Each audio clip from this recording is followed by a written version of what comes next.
Hello and welcome to As Long as Everybody's Having Fun. I'm here joined with my co-host once again, Phil the Trill. I'm Mr. Max. Hello, Phil. How are you doing? I'm doing well. I'm off in another land right now. So it Yes. looks a little different for me, potentially. Yes. I'm in a hotel You're, room. you're traveling, but you managed to make it work. I'm traveling, but I said, you know what, longtime friends, I'm going off the rails. There you go. You know, You know. off to some adventure.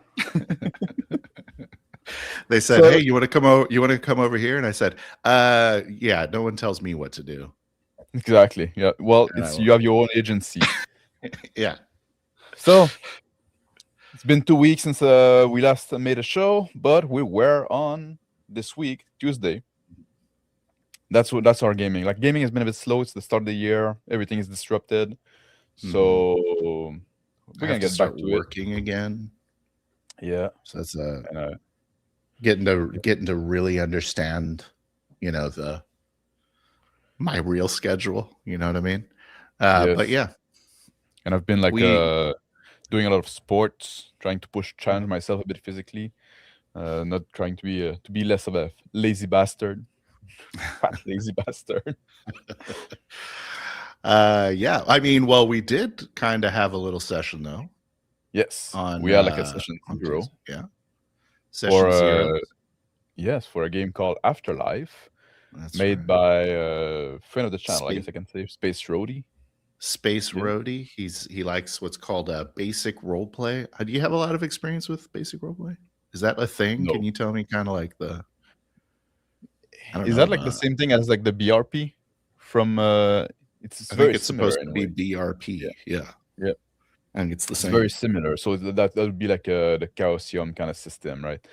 Okay. But the theme of the game is kind of unique. Like I guess Raid did it, but it's like you play a ghost where you try to resolve your past and solve some issue.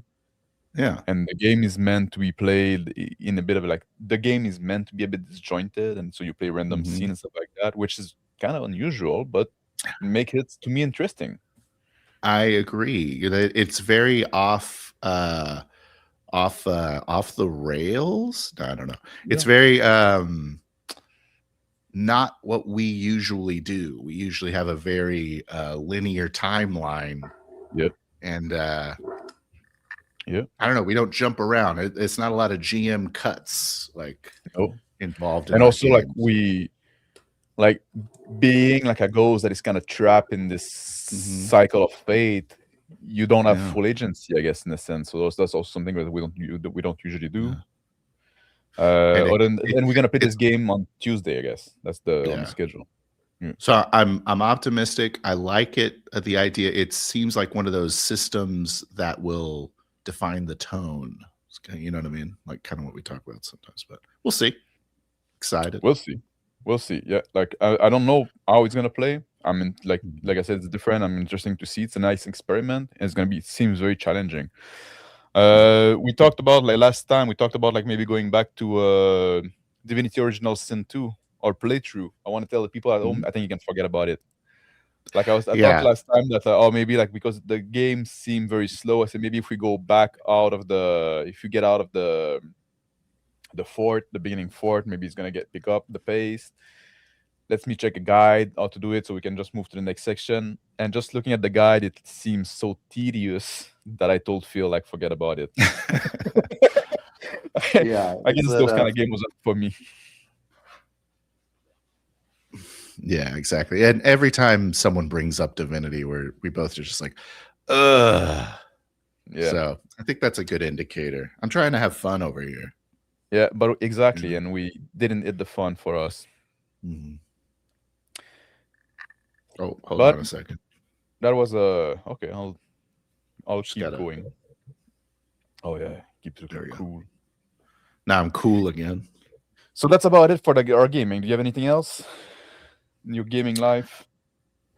Um, I'm starting up a City of Heroes role Oh, playing really? group. Yeah. Local? No, it's City of Heroes is a MMO that's been Oh, long dead.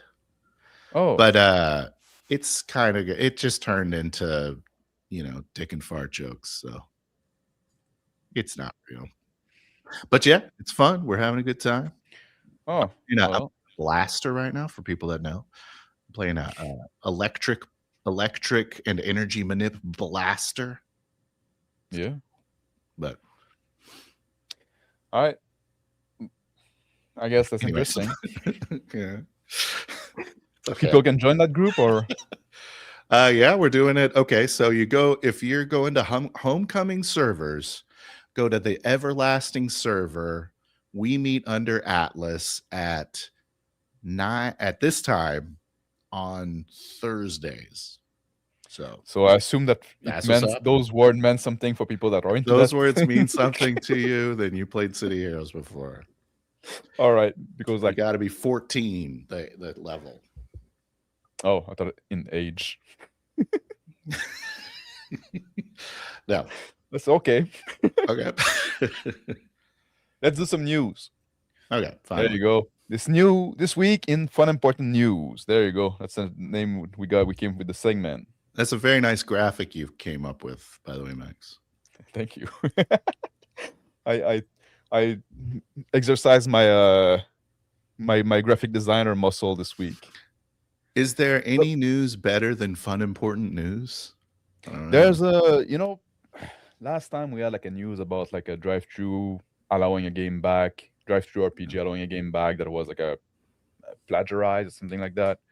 We again have like some news from drive-through RPG this week because it's the biggest platform for our hobby, and Oh I yeah, don't yeah, like yeah. how they operate thing. Some people made a card game, so not really a role-playing game, but it's related to One drive-through RPG. one day I'll have to pick your brain as to why you don't like drive-through. I I'll touch on it right now. That They sounds made a good. card game called Nabbing Nicholas about the event that took part in Venezuela, and of course, like that. Those are not like, regardless of how you feel about it. I'm not a big fan of like what Mm-hmm. happened. It's not my type of politics. Let's just say that. Yeah. But Drive2 decided that to remove the game. So it's a And card game based on nabbing Maduro out of yes, Venezuela. Okay. yes, and you can still find it now on the Red Room website for free. The Red Room website is like the Red Room spelled backwards, so like MOOR. You figure it out. The and it's just like the one thing that bothers me with Drive to RPG is how they play. They have these political rules. They don't want political game, but it's Yeah. very like selective enforcement, and that's the part that bothers me, to be honest. Like, I'm okay if you say like no political game, Mm-hmm. but then like make it a blanket statement that touch everybody. Now it's always Sure. one side, right? And the other side is allowed to do whatever they want. And Um, honestly, they probably, I don't know if you've seen have you looked at the art on it? Because we talked about this. not Yes, really. we talked about this the other day where they weren't allowing AI generated stuff They on their they site. allow But AI generated stuff, but you have to market that it's that you use oh, AI okay. generated, Because I was which thinking like I'm that okay that with, would right? be it's clearly like almost 100% AI generated Oh yeah, everything. especially since it's Because I been done think they like in said one that day. Yeah, I think the advertisement on the game is like we took 30 whole minutes to make this game or something. yeah, yeah, So yeah. Which that could be so reason to say like, well, like don't put yeah, slop, don't put your right? On the slop on my game. But yeah. they didn't go that way. They went with They didn't go this that way. is They went with the political hateful angle. content Yeah, yeah, version. So yeah, I yeah. agree. And I would rather they would allow everything, or if they want Mhm. to have like this rule, make it okay, then make it fair to everybody, right? Just like But now this Sure. picking and choosing thing, this like playing favorite, that's the problem I have with the Drive Through RPG. To be honest, it's basically that, right? I'm I okay with gotcha. also all you have to flag for AI art because like people should be maybe allowed to be informed and make decision. I don't care about that. So, Hmm.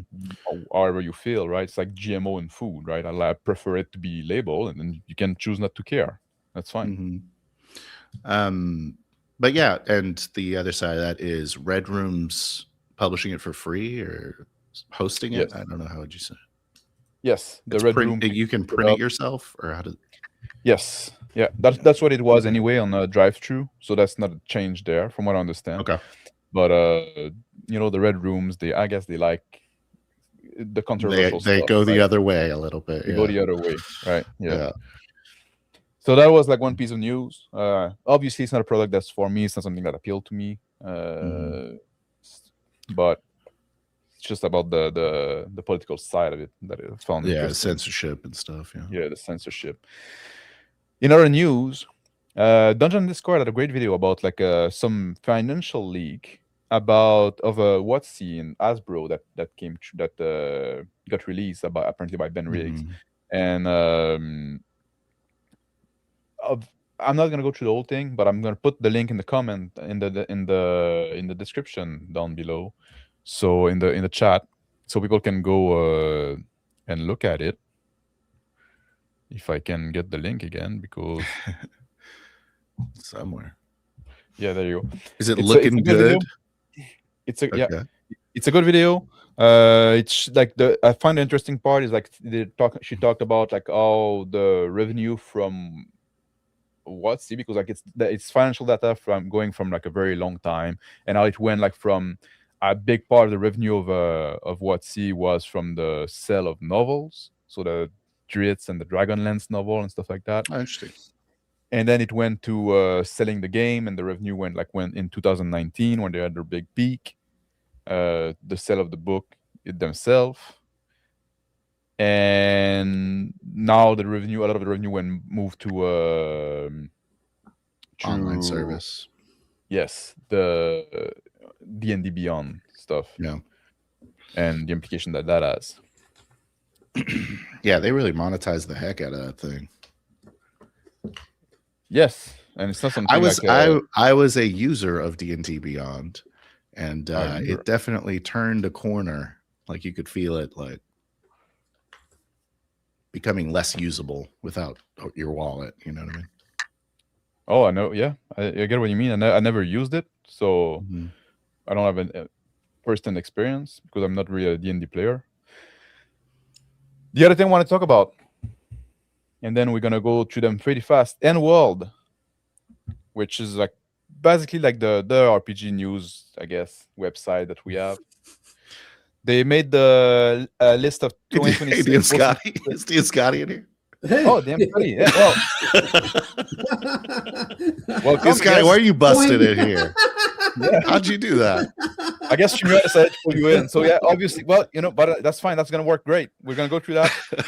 So obviously, like people know, DM Scotty is our guest today. So welcome. Happily. Yeah, DM Scotty's our guest. He couldn't stay out. He had to have it. Well, I guess StreamYard does what he wants sometime, right? That's right. But well, we can all talk about that together if you want. I just wanted to go through and see if you heard about it. I'm just gonna go very fast, and if you are yourself anticipating it or not, right? What you know? Yeah. I don't know. Like we're gonna get like in touch with the hobby you are. DM Scotty said he does not enjoy the rails. Yeah, he's getting in when he wants. Yeah, exactly. Well, that's been long enough. I'm jumping in. Okay. I jumped the rails. I had two more DM Scotty jokes, but go for it. So number 10, Twilight Sword. Sword. Heard about it? We talked about it, I think. Did we? I think it in the session 0 of this show. I think we did talk about it. Big Kickstarter. Legend of Zelda kind of inspired game with very anime aesthetic.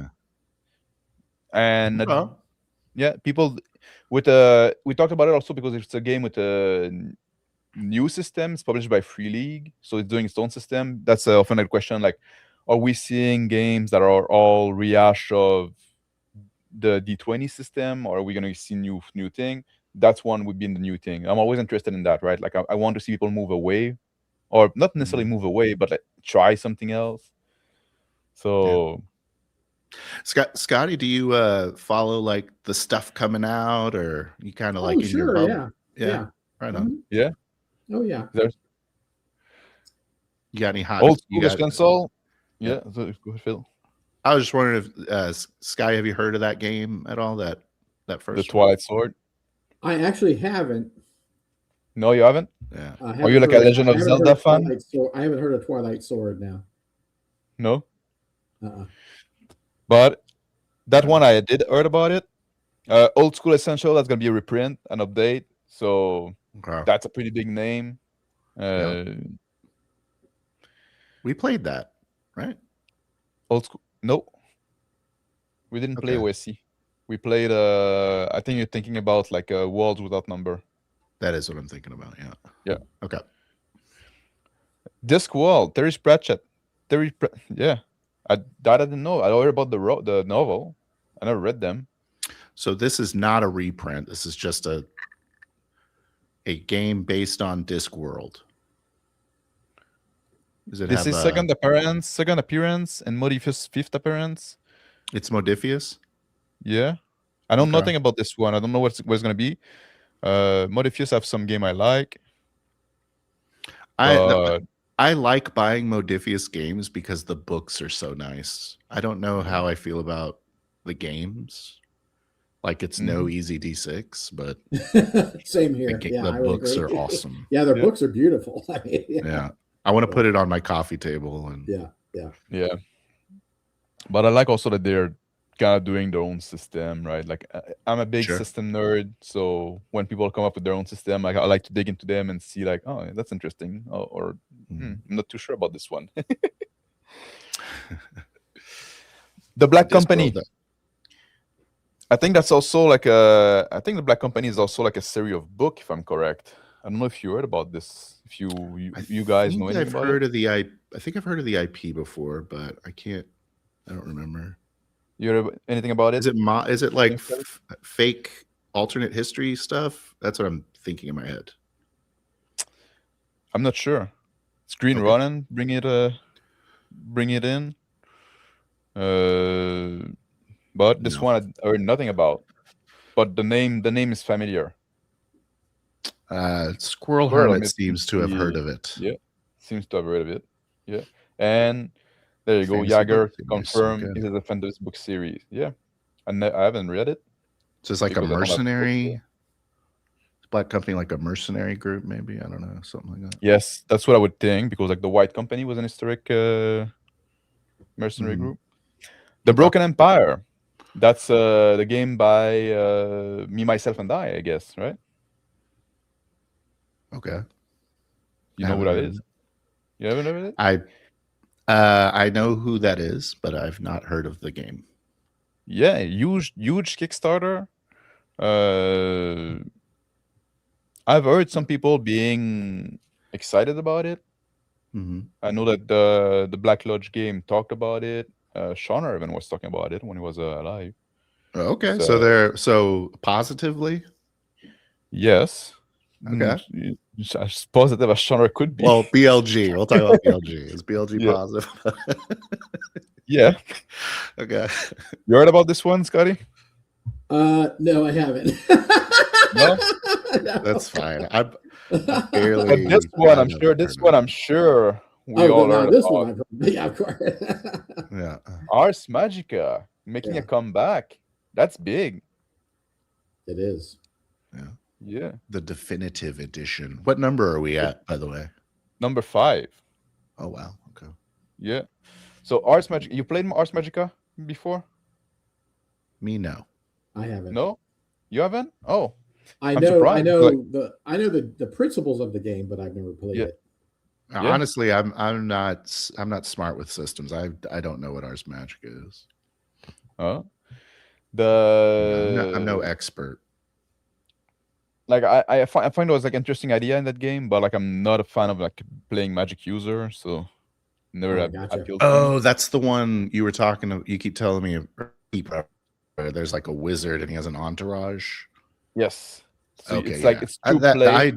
Yeah, it's like a domain style, maybe. It's what they call like true play. So you have like a multiple character. You're gonna have like each player at the table is gonna have like one wizard character Yeah. and we should some definitely other check like that out. secondary character. And when you go on a mission, usually like one of the player in the party is gonna play his wizard, and the other one is gonna play like, oh, I'm the fighter that escort you, and the archer and the torchbearer, right? And then Yeah. like you go do your party like that, and the next adventure is the next guy playing his wizard, and the other people doing the entourage. It's So interesting. yeah, and in this game, like I was always like, I don't care if I never get to play my wizard because like the other part is more interesting to me. You probably prefer never to play your wizard. Yeah, I'm fine with only playing like the supporting cast of your wizard, right? Just like, because for me, it's not about like being like I don't mind if I'm much less powerful and less important than you, right? Like it's Of course. I just want to get into the skin of this character, and it's a more interesting character. Yeah, it's Elf I Pantera. like How both. do you like those psychedelic colors, Scotty? We're in Scotty's wheelhouse. Here. What are you talking about? They're kind of hypnotizing me.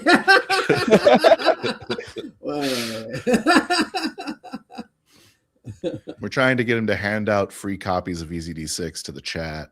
There you go. I'm just joking.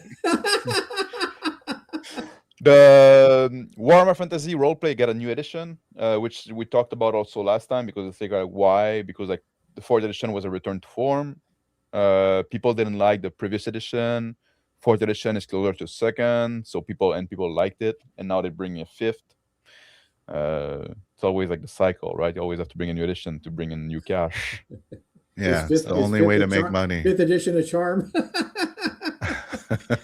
We'll see. Fifth edition is we'll get it right eventually. And that's the thing. Like now that there seem like it seemed to be a return to form because like one thing like this, people like the system of fourth edition because it was return to form in mechanics, but the art was very modern. Mm-hmm. And people like complain to that. Now in the fifth edition, from what I've seen, they seem to have a return to form in the art style. The art style is more old school, but the mechanics are moving towards something more modern, right? So, I care more about mechanics personally, but art is nice. I care more about the art because I'm probably not going to play it. Same with Modifius. I really like Warhammer's art. So hopefully the art's good. Yeah, I agree. Yeah, I'm not even. Great art. Yeah, they've always. What am I even reviewing over here? Yeah, well, I don't know. I just want to get your vibe. Like, but so far, you guys don't seem to have your nose to the ground too much. I don't know either. Yeah, Mistborn. I know of the book series. The Cosmere made like an insane amount of money. The Cosmere RPG on Kickstarter made like $15.9 million, if I remember correctly. Jeez. Yeah. Is $15.9 million enough to make a role-playing game, DM Scotty? Barely. Okay. Barely. That'll barely cover your costs. It was $20 million to make EZD6. I'll give you guys some item cards with that. How's that sound? Yeah. There's a stretch goal at 15 million. Oh, great. Really had to work. So now I guess they're we made it work. Sometimes you just have to stretch it a bit, right? We'll make it happen anyway. Sometimes you got to put your nose down and make the project happen. Yeah. But so obviously Brand Sanderson, very popular fantasy author. And it's like it made over 14 million. So maybe my number is a bit off. It might be like 14.9. Yeah, maybe being off by a million. What is it, right? being off by a million or two. But he's coming back. We'll see if it makes as much money. Mm-hmm. Good for him. I hope it does. Invincible. So Free League again. That's the second time. Okay. The Twilight Sword was also by Free League, so certainly an IP-driven hype here. Yes. Yeah, that seemed to be a trend. Right now, we're going the higher number. I love IP games. Yeah. I did you watch it? I think you watched it, right? I watched the first season. Okay. Yeah. Only the first season. Worth it? Worth a watch? Yeah. I think I liked it.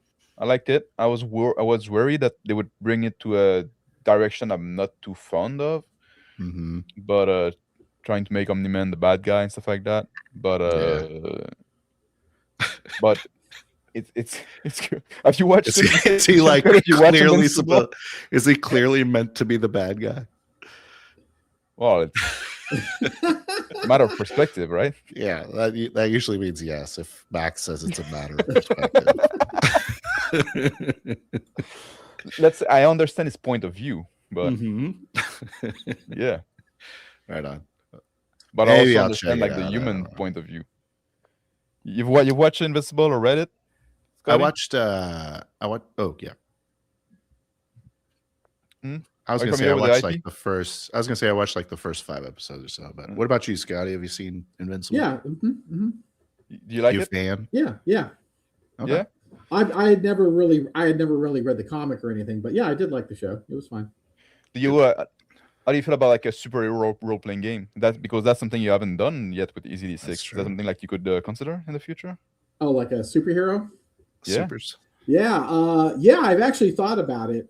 And I think it could work because I think what you kind of have to do for it is like think of it in terms of like maybe tiers of power. You know what I'm saying? Yeah. And let the kind of narration and your common sense instead of having a bunch of million superhero rules, right? Yeah. Let your common sense kind of dictate the power tier or power level of the hero. You know, compared to other heroes or lifting stuff or breaking stuff or surviving stuff. I think that would probably be the way I would go. And with the magic So glad system you that make you have in games, Easy D6. Scotty. Yeah. I'm so glad you make games. Yeah, the magic system you have Common sense. in Common Easy sense D6. common sense is such a great anchor for Yeah. game design.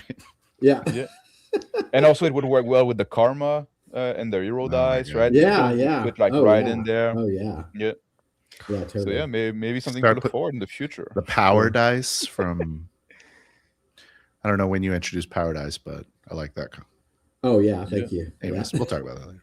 Oh, And Deathbringer. number 1, Deadbringer by Prof DM.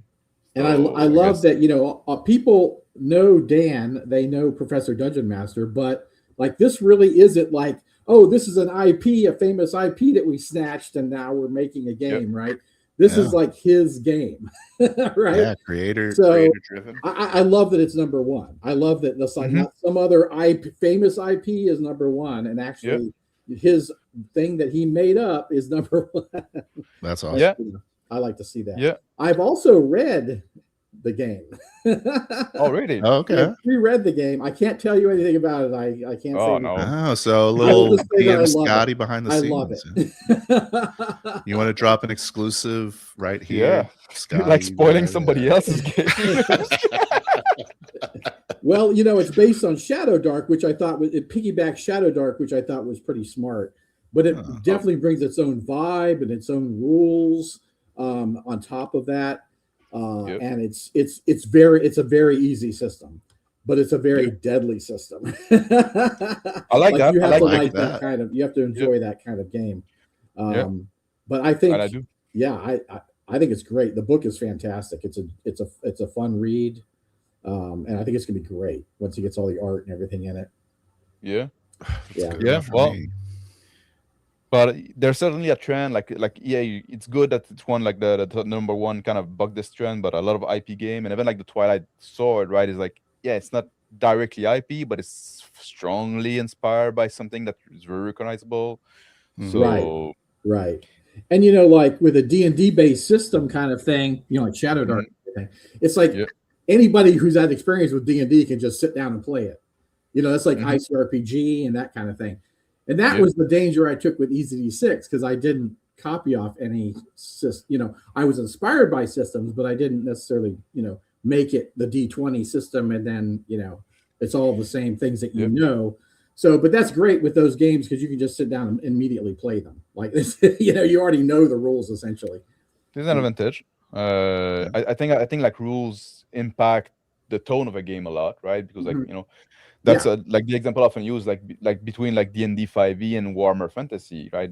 Like even though like technically like the setting are very similar, when you play them they feel very different just because of the rules or like the lethality and stuff like that. It's so different, and people will interact with the world differently. There's a lot of flavor in Deathbringer, so you know, even though you can sit down and play it almost immediately, it has this great flavor to it, you know. I guess So- we might as well like go jump right into it, right into the interview section. So there you go. Let's talk fun, right? That's what we are for. So obviously, we've been spoiled a bit. Like it's been spoiled a bit by StreamYard bringing Scotty in, but why not, right? Like, let's do this. Upcoming. Wouldn't have update gotten that together. hot take. Yeah, That's good. but now, since we're on the topic, right, of like the system, obviously, like we talked about that, we're a big fan of EZD6 around here. We did green I got screen, mine eh? too. I got mine too. Yeah, I got a green that- screen, so now you cannot see Oh, that's the wild! cover. I'm like, is that you have a silver copy? That's badass. Never had that before. Holographic. Where'd you get the foil version? Exactly. It's a fan made project. Yeah. Just real big fans. I didn't think the whole thing through, right? So note for the future: if you make books with the green cover, they won't be able to show properly when people use green screen. But like we've been a fan of EZD6 when we did the Horizon campaign, which was the longest campaign we did on our channel. We decided to use EZD6, and part of because it was like a space campaign, our first instinct was to go with Traveler, and I was the one that wasn't too fond of the idea. I like Traveler as well. I think it's a good system, but the thing is, like, I wanted a tone different. I wanted something that felt a bit more Traveler. Like, it's very predictable, so it makes something like, I think it's better suited for like more serious kind of game. I wanted something a bit like more wild and wacky and heroic, and maybe a little more space opera, a little more Cowboy Bebop in tone than Solaris, right? Right. So that's why we decided, you know what, let's do EZD6. Right. So with at that point, probably I really didn't have any other. I don't think I had the Wasted World playset probably when you played, right? Or did I? So how did you decide? How did you decide? Like, oh, we're going to take the Fantasy EZD6 and just port it over to. I mean, EZD6 is super easy to do that. Yes, it is easy to port. I think Wasted World was out. Oh, okay. I think we used some of the vehicle rules from that to guide our spaceship rules. Okay. Yeah.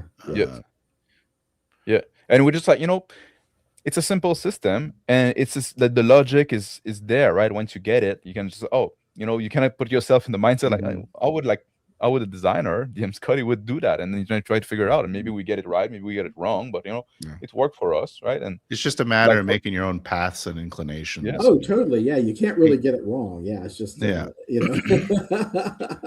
and like it's my easy to make it work character, for anything. Yeah, my character was a rascal basically, so it's like that doesn't matter. You can bring that to sci-fi, and the idea is the same, right? So, yeah. I'm working on a sci-fi book right now. Yes. The Star Trek one. Star Trek. So the sci-fi book, I'm going to try to put I call them play sets. So Wasted World's a play set. In Dreadful Doomscapes, I have 2 play sets. I have Everyday Nightmares, where you just play a normal Joe in like a horror movie.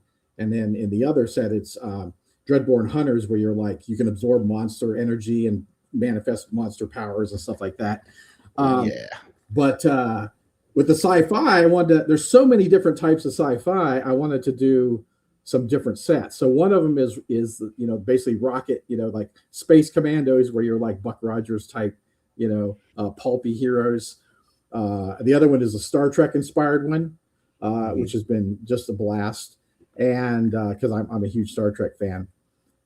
My father actually wrote into the network when Star Trek was canceled. He was one of the people that wrote in for them not to cancel the show, like asking them not to cancel the show. And they did have it another season. They had it the 3rd season, but they put it in a horrible time slot, and it didn't last. Didn't they get his letter? Yeah. What happened? Yeah. Didn't they get his letter? I know. Well, they did do a 3rd season. They were only going to do 2, but they did do the 3rd season. So I'm pretty proud of that, because I think that's really cool, and I'm just a huge fan of Star Trek. Yeah. But the last one is like a dystopian future, which is basically every other sci-fi. Like the Firefly stuff. I was trying to think, is there any other sci-fi besides Star Trek that is optimistic about the future? Can you think of any? Not really. Like it's No, you can't. I mean, there really isn't. And like and even when project when they stuff. try to make like a optimistic view of the future, oftentimes like, oh, but then it's shady underneath, right? It's like Right. yeah, It's people all, like it's all we're shiny on top, but then there's this horribleness underneath, right? There's Yeah. always it's always dystopian somehow. Yeah. But isn't that like something also in world design that if you want to have some adventure, if you want, you kind of need to have some conflict in the world, right? And in Star Trek, like they're always going like the Federation is very bright, the future and the humanity is very bright, but they always go to those. They have this excuse of going to those other worlds where like things are not so bright, right? So, Right. Yeah, exactly. I They're guess not like what makes exactly like the Federation yet, so they Yes. have to be. Yeah. They have to Because be you corrected. need, I mean, you want to have the drama. You know, the drama brings a lot to it. So you want Of to, course. you know, in a show, you know, you need to have the drama. You need to have some conflict, right? So Yeah, like every one of those episodes is some sort of moral, you know, question is involved. So oh yeah, not everything is peachy. yeah, Nope. yeah. And it's always like about like, we talk a lot in this about player agents and stuff like that, and that's kind of like the same idea with the cell directive, right? The prime directive, sorry. Like, well, how much do those world have a right to self-determination, basically, right? Right, exactly.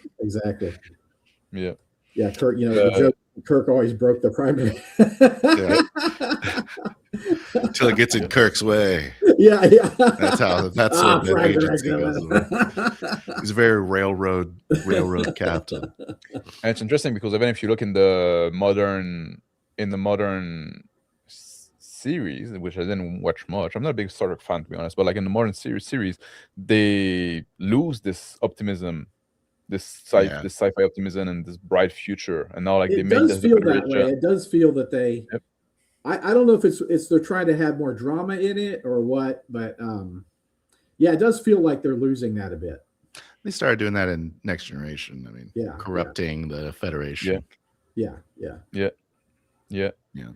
It's, I guess it's hard for people to believe that humanity can figure it out.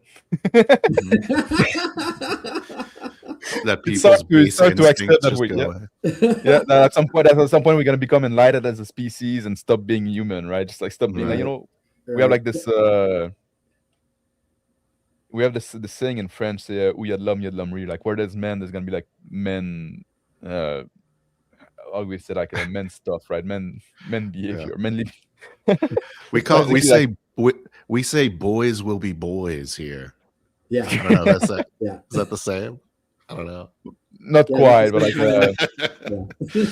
except it's more French.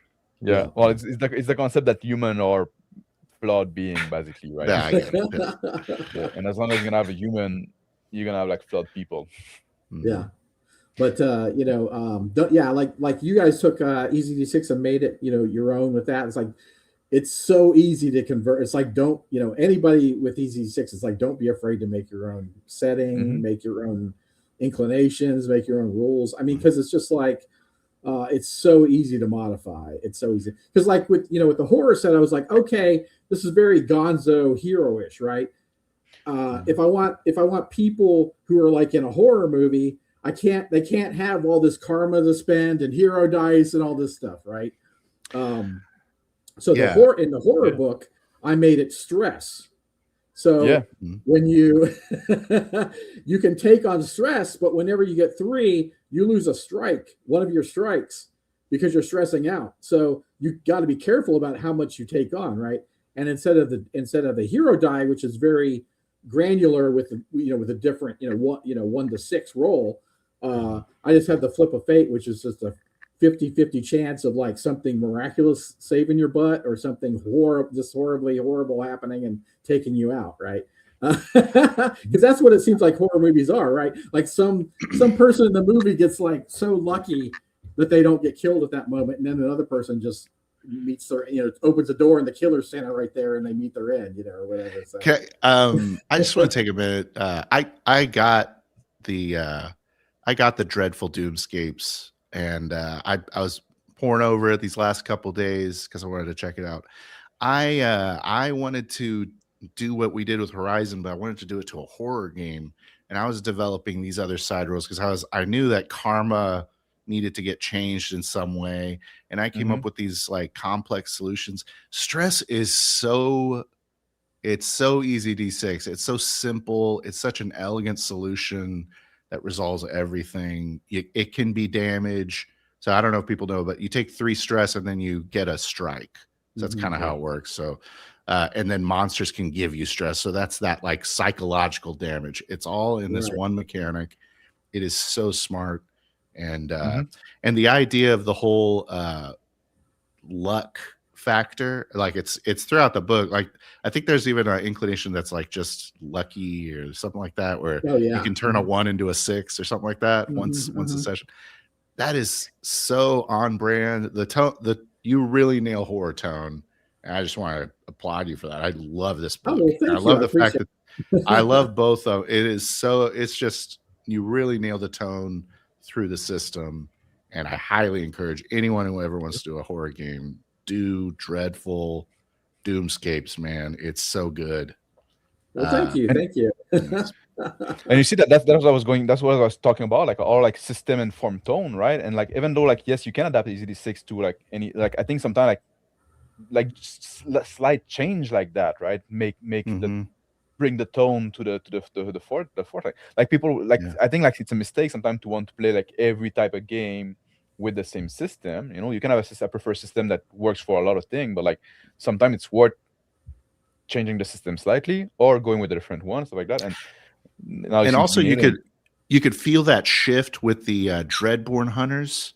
Like you give them karma, but they're also like mutating into these monsters. So it's like and they're like giving into their corruption because they have to kill things. It's like it's so good, man. Thank you. You guys need to get this game. It's like 2 totally different games in the same book, but it's like the Dreadborn Hunter, like crazy. that could be a cool for a longer term campaign. Looks cool. Oh, totally. Yeah. The nightmares. The nightmares one's kind of like, they're fun one shots. It's fun to see how many people die. And I'm not a murdery game master. I hate killing players.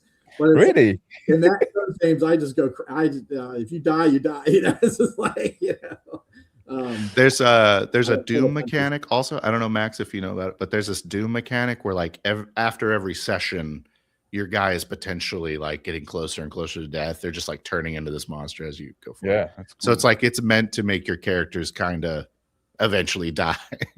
It's like they're on a path to die. If they tap into this like corruptible power. Like I don't know what inspiration you have, like, but that kind of like ring a like for like the Bloodborne game, right? It's like a lot of it is like you're the monster that is turning to the monster is hunting, basically.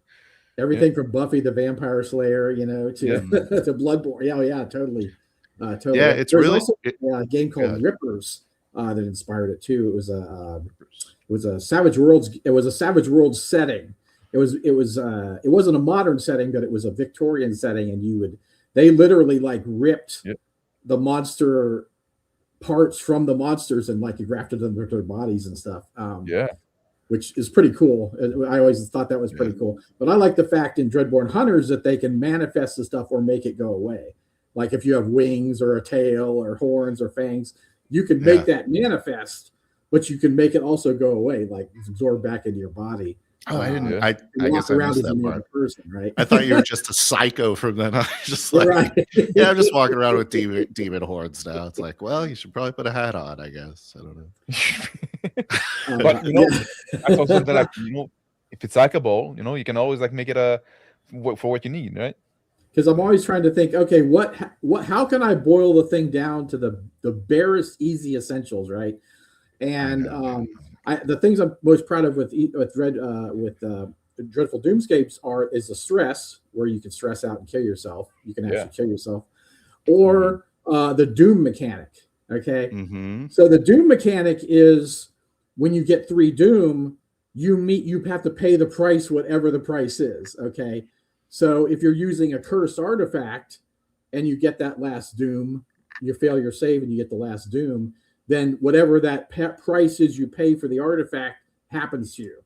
So, like if you have the shadow raven wing, maybe ghostly ravens appear and tear you to shreds and you're destroyed. Or, if that werewolf bites you and you get that third doom, then you become a werewolf. That's what you mentioned with the monsters in the doom. So I like that also, like, or you could do like a Cthulhian, great old ones thing where if you get your third doom, you break down and you're permanently insane and you're out of the game. I like the doom because it replaces all those other mechanics that you have to track, right? It's just one thing.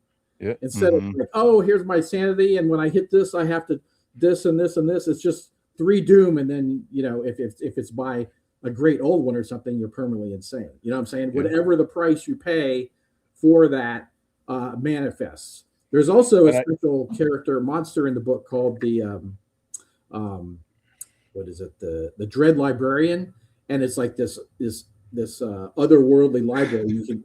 If you can go there, you can get like occult knowledge and stuff. But if you hurt the librarian's book that he carries, or you destroy him, then when you get that third doom, you become the new librarian. So whatever other doom you got doesn't matter. It's just you become. If a werewolf bites you, you become that librarian. That's your body dies and your spirit goes and becomes a librarian. Yeah, that was another thing I liked a lot about the book, is that a lot of these monsters have these like they're like invincible, but there's like a trick to kill them. So it's like there's this mystery around how to beat the monster while I guess it's chasing you and trying to eat you, or whatever it's doing. But it's so smart. I don't know why that didn't occur to me in a horror game to have like an invincible creature. That's so. You have to have tough monsters. I don't watch enough horror to make a horror game. That's what I realized. Sorry, it's not like you have a horde of orcs or whatever. You have usually fighting one monster or maybe a small group. So you got to have a tough monster. So I call them featured monsters, essentially. Yeah. For their motion picture inspiration. But they're very tough. Like those monsters are very, very tough. Like if you're looking for a super boss for EZD6, it's like looking the the Dreadful Doomsday. There are some killer monsters, and you're right. A lot of them have, and I gave the monsters weaknesses. So if you can exploit those weaknesses, that gives you a reason to go out and investigate and check out stuff and all this kind of thing instead of just go face the monster.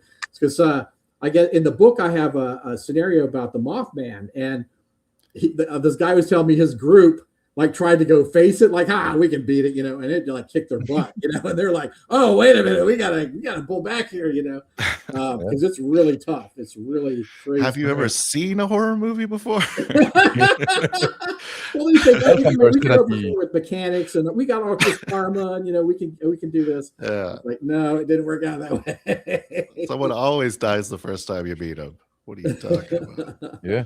I'm surprised you said that you're not a very like murderous GM or DM, because like EZD6 is like can be maybe it's the way we use it, like because EZD6 can be like pretty little, like you only like 3 strike and then you're out, right? It's like it doesn't take that much. I guess like it could be kind of easy to regain those strike with a meal and a good rest and stuff like that. Yeah. Yeah. Which maybe we don't do enough. But, right. Like there's too much to do. It's just too much to do. We lost a lot of character in this in our EZD6 game. I went through 3 characters. I decided that I was just the long-term NPC driver. And then, that's the That's main character great. That's great.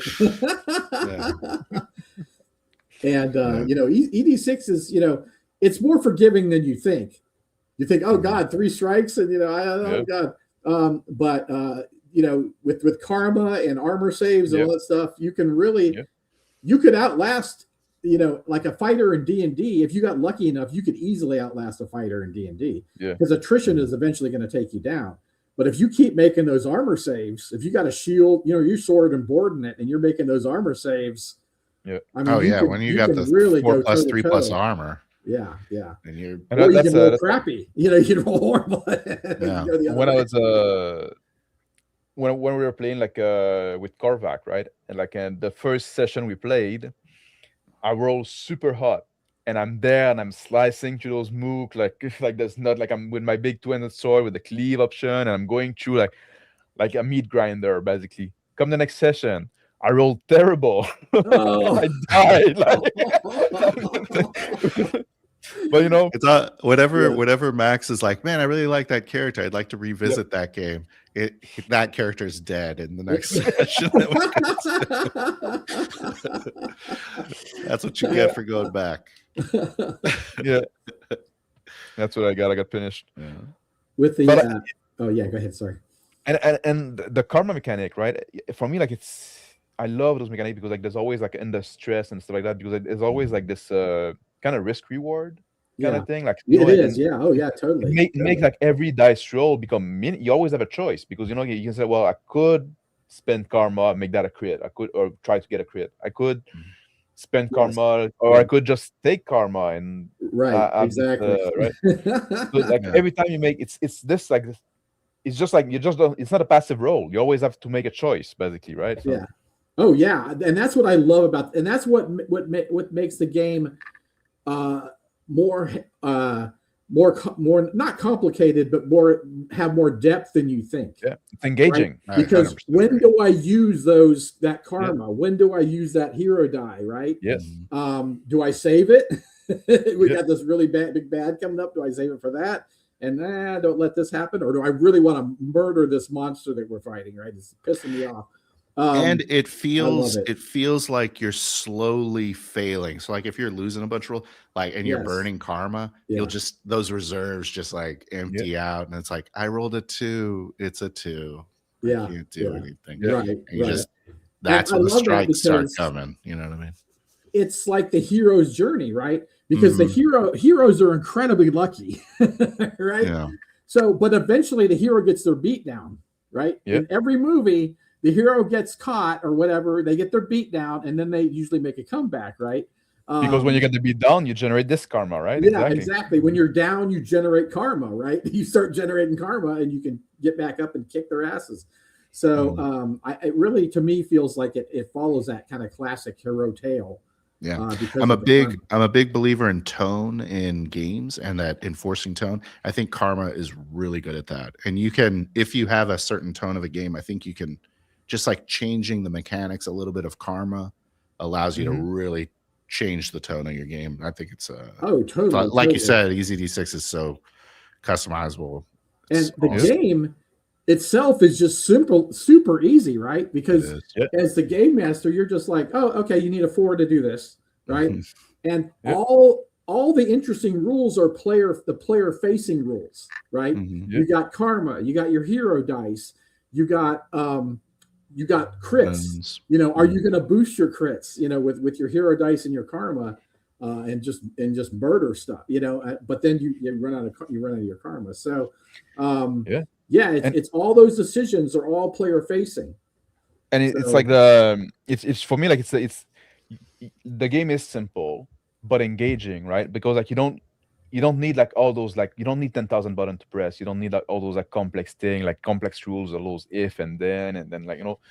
And I see like, and we can talk a bit about that a bit if you want. Like I see that a lot in the modern trend in new RPG design, that kind of like board gamification of RPG. They're for me, they're kind of losing the essence, or video gamification. Some people would say they try to bring like those mechanics that works well in those other medium, but in RPG we're kind of doing something different.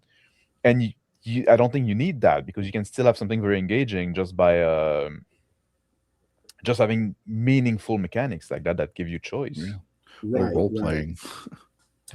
The way that I set up Easy D6 was I made it so you don't need terrain, and I'm the terrain guy. I love terrain and miniatures, but you don't need terrain and miniatures to play. Nope. Because like in D&D, you need templates and all this kind of stuff to play. Yep. Not to knock on D&D, but it's like there are a lot of games that do that. And with Easy D6, you don't, because the number of targets for your magic is just how many targets you want to put in your magic spell, right? Yeah. So you don't need a template. You don't need this is a fireball and this is a lightning bolt and this is a it's just how many targets you want to go for. And So that's easy to do with theater of the mind, right? Yeah. I'm really suspicious that this trend towards this board gamification, video gamification, is just an attempt to be able to monetize role-playing games more, because you can't, it's like there's nothing to buy with a role-playing game. With Easy D6, like you almost, I mean, I'm sorry, Scotty, you almost don't need to buy Easy D6. Right. You should buy Easy D6. It's awesome. Yeah. But it's like, yeah, totally. But like you buy the one book and then you set you got all you need. Right. Yeah. And there's a lot of and like DM Scotty designs great games, and he, like I said, I tried to make a horror game myself, and he knocked it out of the park. I'm like, this is way better than whatever. And it feel like a game that is designed for like the love of the hobby, not just for. That's why it's so totally a love. And it's small, like you should get it. It's awesome. And you know, my thing has always been, you can make a rule for anything. It's not hard, right? But is it elegant? Right? Yes, exactly. Rules are not elegant. Yes, they're cumbersome, right? They're cumbersome and like tricky, and you know, you can't remember them. And so elegant is the thing to make it elegant. Having some homogeneity in the rules, right? You know, like so you get, like, even if you don't exactly remember how it works, because everything kind of worked the same way, you know, you can figure it out, and then you look later in the book and say, yeah, I was right. You know, because the design makes sense. I remember seeing you on Lars Matthews' channel on the Second Watch, talking about you're saying that like, oh, like those 40 guy, like, you know, I like what you're doing, but their game is not the way I play game, right? And now you mentioned that you use terrain, that you love terrain, stuff like that, like, and I think that's interesting also, that the same game can work for, like, you know, whatever, like, you know, it's not like you can use it all you want. It just work. Oh yeah. I was actually playing a game last night where it was I made a little play set called Grubberkins, and you're like basically like kobold goblin type minions, and you would only have one strike, but you had your armor. Oh, that's interesting. You know, but you only have one strike. But if you died, then your relative in your bloodline would pop out.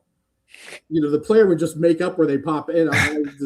It was funny where the players were just coming out. One person came out of the corpse, and one brought out the corpse. Oh, that's kind of the thing they're fighting. You know, it's just like their names rhyme, obviously. Yeah. So they even have their basic name. You know how a player will be like, oh, I really love Bob, and Bob just died, so I'm going to make Bob son or Bob Jr. or Bob 2 or whatever, and it's the exact same character, right? So basically, they're the exact same character. Lineage of characters that just have a surname, a new surname added to their character, right? And we had a blast. It was so much fun. Cool. Just an example of what you can do with these D6. Yeah. We developed a what I call easy D6. Or basically, like we just want to sit down and play a game. We randomly decide what the game is. It's called No Prep Challenge. And then it's like, you're this character, you have a concept. If you think you have a boon, then you do.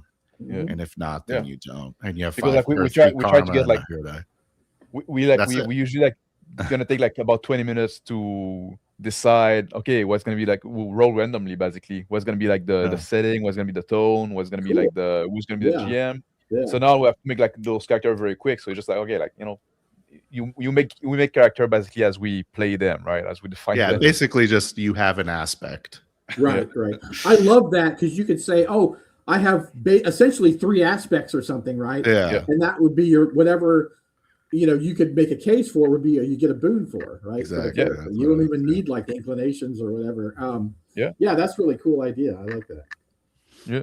So we just start playing. Yeah. There's ask the big questions here, Max. Yeah, I'm asking the big question now. I'm bringing a big question. One thing I'm always like interesting to know about, like from the guests, is why, you know, we all have limited hobby time, and so my question is like, why do we choose to engage with RPGs rather than doing like board game or video game or doing some sports and stuff like that, right? What appeals to you in this specific hobby that you say, like, you know, my free time, my hobby time, that's where I want to spend it? Yeah, for me, it's just like there's nothing else like it. you can watch a movie, but there's a preset story with a preset ending. You can read a book; it's the same way. You can watch plays or whatever.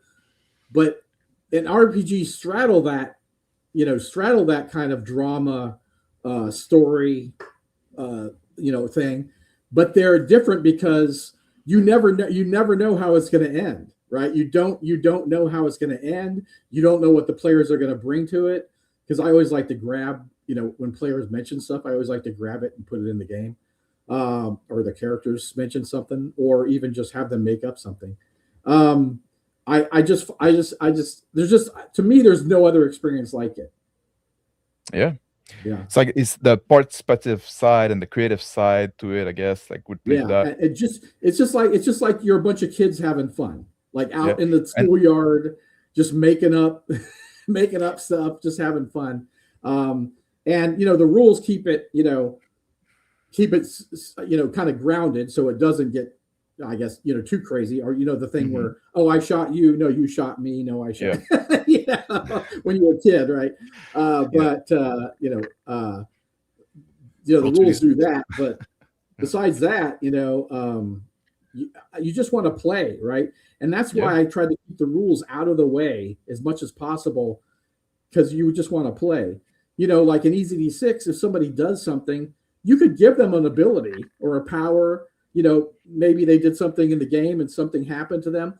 In another game, you'd probably break it, right? If you'd have to check the rules, or oh no, that character's too powerful now because you gave him that little extra thing or whatever, and now he's gonna like use it to break the game and meta play and all this kind of stuff.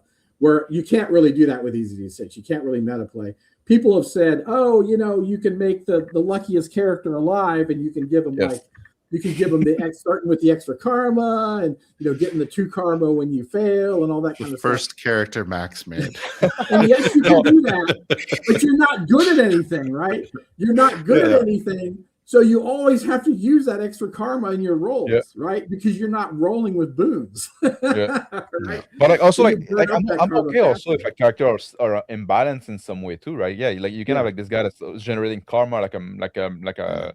And also, like if you succeed, you're not generating karma, so there's this balance between itself, right? So, you generate you need to fail some roles, so you need to let yourself fail for it to be useful, right? But like the rascal is very good at surviving. It's very resilient, but that's his thing, right? So that that's why like you went through like 3 character, and Alan went the whole way through, because he's a rascal. He's surviving is what until he gets ganged up on, and and I didn't want the rascal players to be afraid. You know what I'm saying? Yeah. Like I wanted to get in there, because their abilities help. When someone else is fighting something and they get in there and fight with them. That's the kind of thing you're looking for, to go up and backstab essentially. And like I didn't want the rascals to be, oh, I'm going to hide in the shadows and throw a dart or whatever. I wanted them to get in the thick of it, because they're good at getting away. Right? They're good at getting away from when it hits the fan. They're good at getting out of there, right? And surviving. So that was why I made the rascal so great. I could be in the thick of it. I wasn't super effective in the thick of it. But those I wasn't getting hurt either. when the target's distracted and you get those 2 attacks, that's great, man. I mean, that's deadly. It is. If you can roll a couple crits or something. And when crits, you get a dirty trick too, those are fun. Yeah, I love crits. I've always loved exploding crits in games, like Savage Worlds has it, and it's great, but it's really complicated, and it's you got to do all this math and all this kind of stuff. And I wanted to mimic that, but I didn't want to have all this math and all that kind of stuff. So it's just you roll the crit confirm, you do another strike, you do another crit confirm, and you can boost it with karma and your hero dice, and the tables I've played at, they go crazy. Like when you get a crit chain and you're like just murdering something or murdering everybody around you or whatever, the players are literally cheering and screaming their heads off about that. And it's rare. We tell people not to cheer, though. We're internally cheering. I was hoping you could settle a dispute about the crit, since we got you here. Yeah. What is it? I think that so my interpretation of the crit is if a monster crits you, you don't get an armor save. You right? do. Okay, you do. Okay. But the thing is, you take more strikes, right? Yeah. Okay. So if the monster crits you, now you've got to save against 2 strikes, not the 1. Gotcha. Now, and the so thing is about it a, go ahead. Sorry. I was gonna say the thing that's good about monsters is they usually don't crit too much because they have to get, most of them have to get 6s to crit. Not all, but most, right? And then so karma. It's really hard to get a 6 and then get another 6 with a monster, right? With 1 die, right? Yeah. But the heroes have the karma and the hero dice and all that where they can boost it, so it's not as rare for them. But do with the monsters not hit with boon? It's pretty rare, but I think Crispy became the with you boon. still get your armor save. Oh, okay. Yeah. Are mobs not supposed to get boons? Are what? Time? Most of them not, but like like I think the GM like Crispy like oftentimes make them like that. I think that's why like it's more lethal for us because like, everyone's getting boons. Everyone's getting boons. All right on. Yeah. I like your answer about like what you like about this roleplay, because one thing I often talk about is like all those games are supposed to be game, right? And it's not just and when I say that they're supposed to be game, it's not about like just like, oh, you're supposed to roll dice like that. That's part of it, but it's also like you go there as a GM and you're not supposed to know what's gonna happen. Like being surprised, you know. The name of the channel is Off the Rail Roleplay now, right? Off the Rails Roleplay. So if you put down rails, you're no longer playing a game. You're just telling a story to your player. You're just inviting your friend over to tell them a story, right? With a predetermined outcome, and then you might as well like write a novel or movie or stuff like that. So when you say that, like this chaotic nature of the hobby, when you don't know what's gonna happen and you're there in the moment and you're figuring it out with the player, I love that. I think you're touching something very important there. Yeah, that does make this hobby unique and different. Yeah, and I think that the creative aspect gets sidelined a lot at a lot of tables. I think it's super. And I hate to hear that because I want the players to be very creative. That's great. Yeah. And I always take stuff they use for their character when they mention stuff about their characters. I always seal it and put it in the games. And that's what's great about EZD6, because I feel like a lot of games, you have a certain amount of space in your head, right? You have a RAM in your head, you keep it in your front memory, right? And if you have all these rules that you have to worry about, you can't be concentrating on those important things in the game, like the characters, the things they say and mention that you can port into the game. If you're too busy thinking about rules, right? Not only are you not paying attention as much to the table, what they're doing, you're also maybe don't want to skip encounters, right? I love it when players come up with a creative idea and just beat the boss, like quickly with some cool, with some cool plan they came up with. But in a game like D&D, where the thing has 500 hit points, do you want to do that? Do you want to allow them to beat, the boss so quick? It's like you spent an hour making this guy and all these mechanics. Do you want them to just come in and have a great plan and beat the boss immediately? No, probably not. But in EZD6, it doesn't matter. And I think also like when you have like those more complex system, right? Like people like get paralyzed, and now like it's like you have a bunch of buttons you press, and people like instead of like seeing the scene through their mind's eyes or looking at what's in front of them, they look at the character sheet and they trying to figure out what button they can press to do something they want, right? And one thing we often say, like, your turn, just tell me where you are, tell me what you do, tell me what you say, and that's a great turn, right? And when the system is simple enough, like, it lean toward more like people just like being more instinctual with their character action, and then you just figure out how you're gonna make it work mechanically, but the mechanics are generous enough and broad enough that it's not too complex. When you are like too precise, you have to, well, okay, you don't have a power to do that. You don't have the right button. So it's kind of like the wall between you and that fantasy world. It gets thicker as the system gets more complex. Yes, I feel the same is just way. effortless. You just because you've got all these considerations of the rules, right? And like I said earlier, with EZD6, you can just add. You can give people powers. You can change their character. You can do all this kind of stuff without breaking the game. Because it's not that kind of game. It's not that kind of game that you're going to easily break it if you give somebody something a little, a little extra or whatever. Yeah, you can't really get overpowered in EZD6. No, not gonna it's very, happen. and that's when I came up with the rules for advancement, I call it advancement instead of leveling because I feel for Wasted World and in my brain candy thing I did for fantasy, you can get that too. It has the advancement rules for fantasy also, but it's basically the same system. But basically, when you get advancement, when you get maybe you buy another strike or you get another inclination or whatever, you're not breaking the game, right? It's not like a first and a third level character going on an adventure. The first level character is going to get mutilated, right? They're never going to survive with third level characters. But it's like the difference between boon and not boon. Exactly. You're a little bit stronger than the other person. Yeah. But you're not like, it's not like, whoa, like level games. So I didn't want to call it level because it's really not levels. It's not. That's always something I always appreciate, right? I like a game with like a flatter power curve. It's good. Like somebody that's been at it, like been adventuring, so like that longer is a bit stronger, but it shouldn't be like oh no, like I can face like an army by myself and win, right? At some point, it becomes silly, I find. Yeah.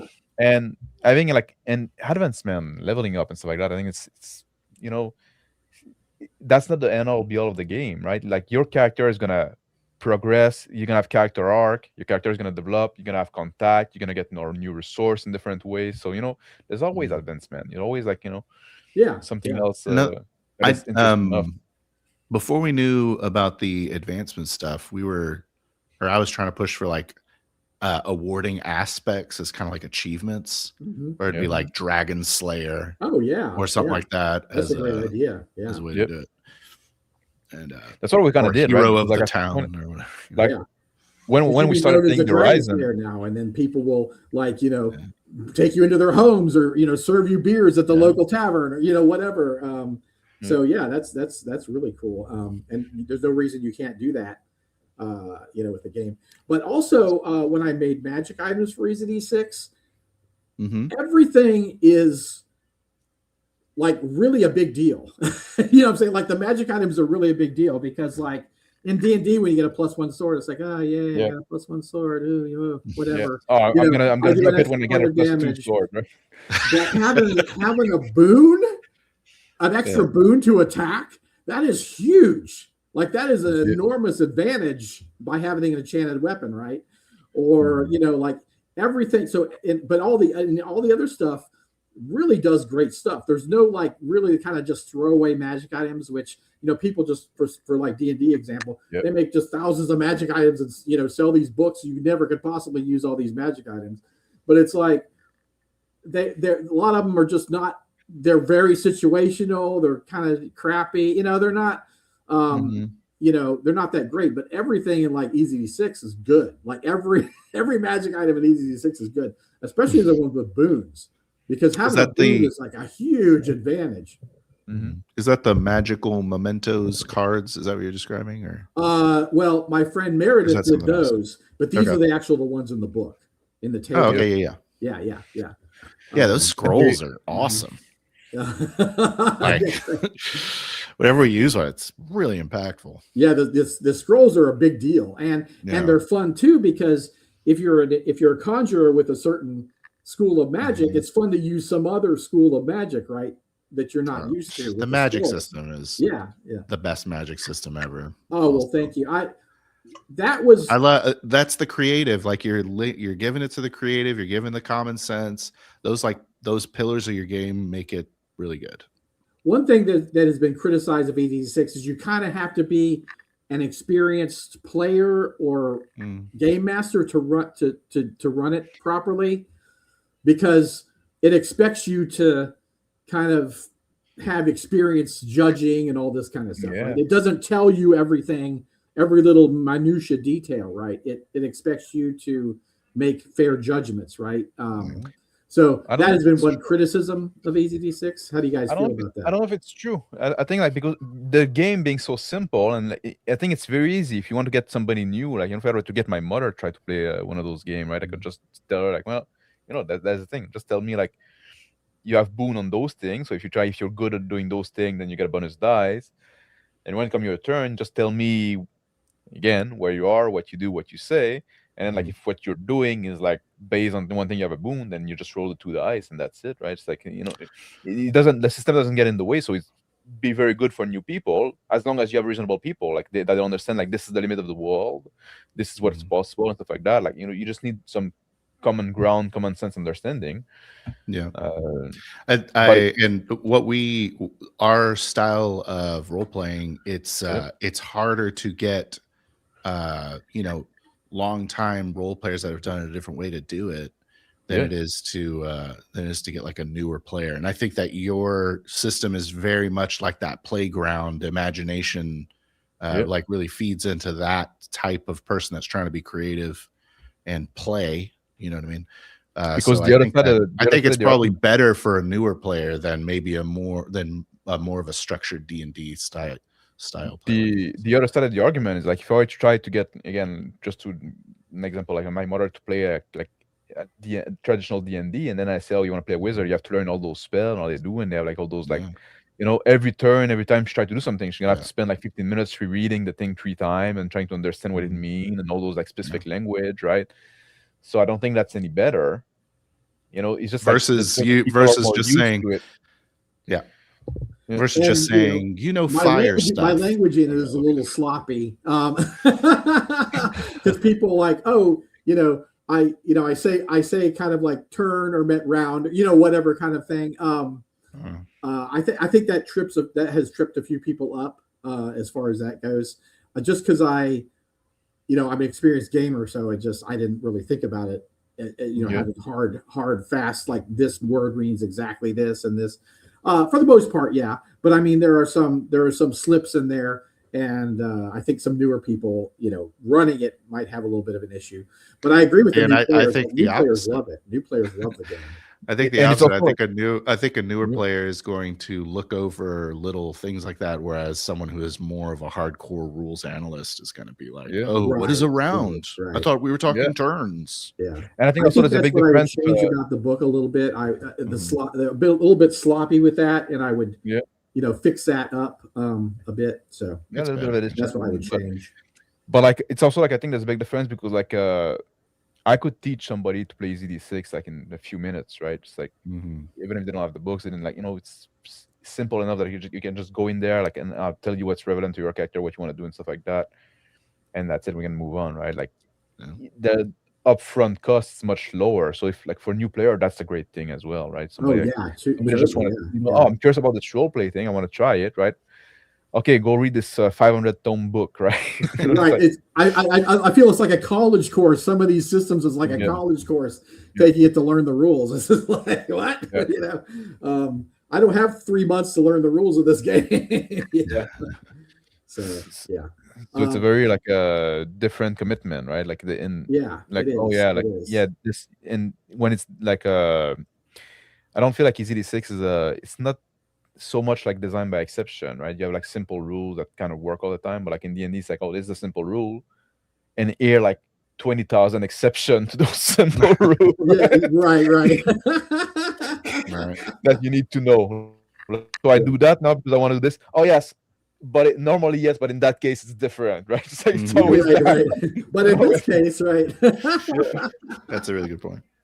Mm, And I like that about for new players too, because like they don't feel intimidated or dumb compared to like yeah, if you sit down with an experienced D&D group like you're a new player, it yeah, can be very intimidating, right? yeah. Because you don't know all the ins and outs of the rules, you don't know all this stuff.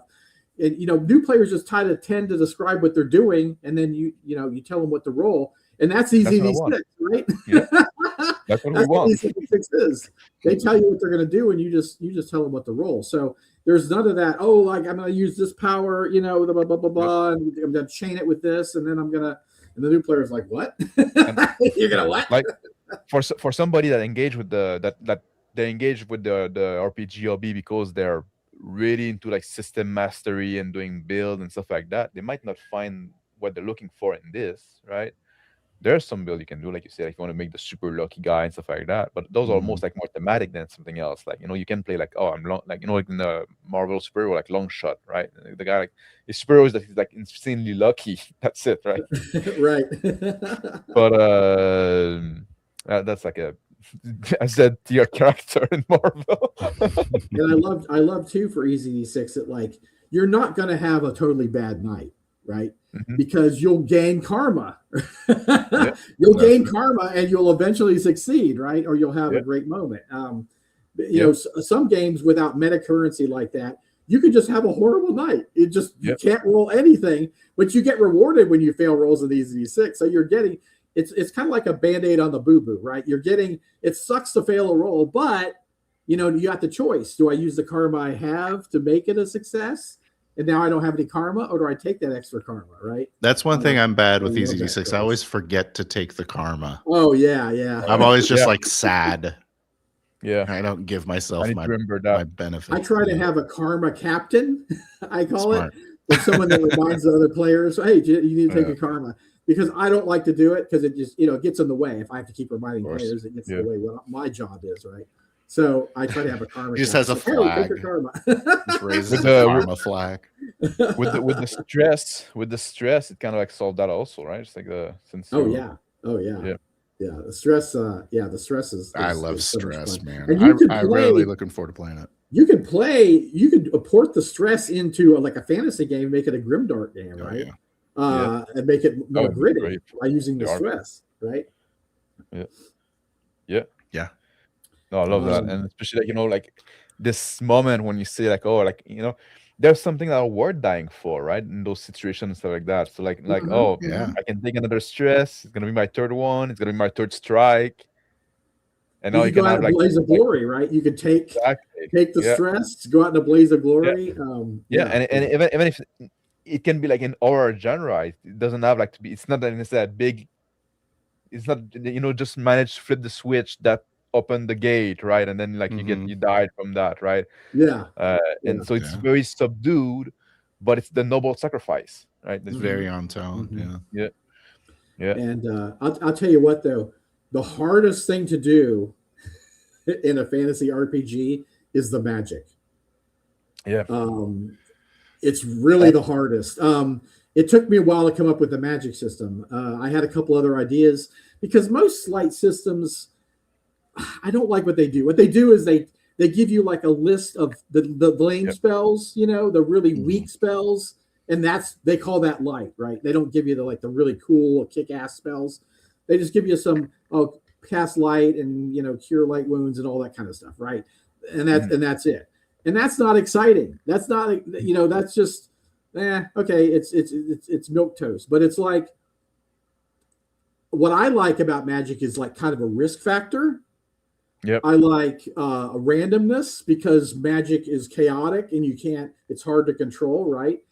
And I also like to have magic feel different than like a combat strike, right? Because in D&D, if you cast a firebolt, it's the same thing as hitting with a sword. Yep. You roll a hit, you roll your damage, and then blah, blah, blah, blah, that's it. Well, in Easy D6, it's like its own mini game, right? So, and you're pushing your luck. It's a push your luck game. How many targets versus how much resistance I'm going to have to roll against, and the higher numbers I have to get, which I can't manipulate with karma. Only hero dice, right? You say like my designing magic system is very difficult, but like it can be very simple if you go with the easy answer that here's the spell you can do with like you make all the detail and then like okay you can be done in like one afternoon, right? Just like copy and paste a bunch of spells and stuff like that. Oh, then there's a fireball and this is your cure light wound and this is But then that's not gonna be like as interesting in play, and it's gonna be like and you didn't put the effort to design something interesting and fun to use and play or easy to use and play, so it's going to be like boring and harder to use and play, right? Just like and the players will never come up and the book will never have as cool spells as the players can come up with. No, exactly. Right? No, exactly. I mean, a player might do a basic blast spell or something or whatever, but I've seen some great ideas with spells. One was my players were in this haunted mausoleum and they were seeing the past as like these specters that were floating through the place. And it was like basically it was a a thing that was happening where these scholars and were getting together, and they were trying to decide whether they should sever the tie of the gods to the world and leave it up to men and women to like figure out how we're going to rule ourselves. And so they decided to sever the gods, and they screwed it up and like basically killed themselves right in the process. So this place is like all haunted and everything. Yeah. And they were seeing bits and pieces of these like scholars and philosophers having these conversations, but they never got much detail. Well, the one guy was a shadow caster, and he's like, "Oh, can I with these shades, can I like do like a VHS and like rewind time and like watch the whole conversation?" I'm like, "Of course you can. That is," you know what I'm saying? Like, that is a great idea. It may not quite fit with the Shadowcaster ability, but it's so cool. Who cares, right? Yeah. And I mean, that's also like the thing. Like, if you're a GM if you're the type of GM that like to roll with the blow, right? Roll with the punches, right? And you know, because like there's some type of GM out there, not to put everybody on blast, that are very kind of like control freak, and they have like they know where they want to go. So every time you throw a curveball, like, oh, that's gonna, you know, I think you're missing something. You're missing a big part of the hobby, right? Because you're having these cool stuff happening.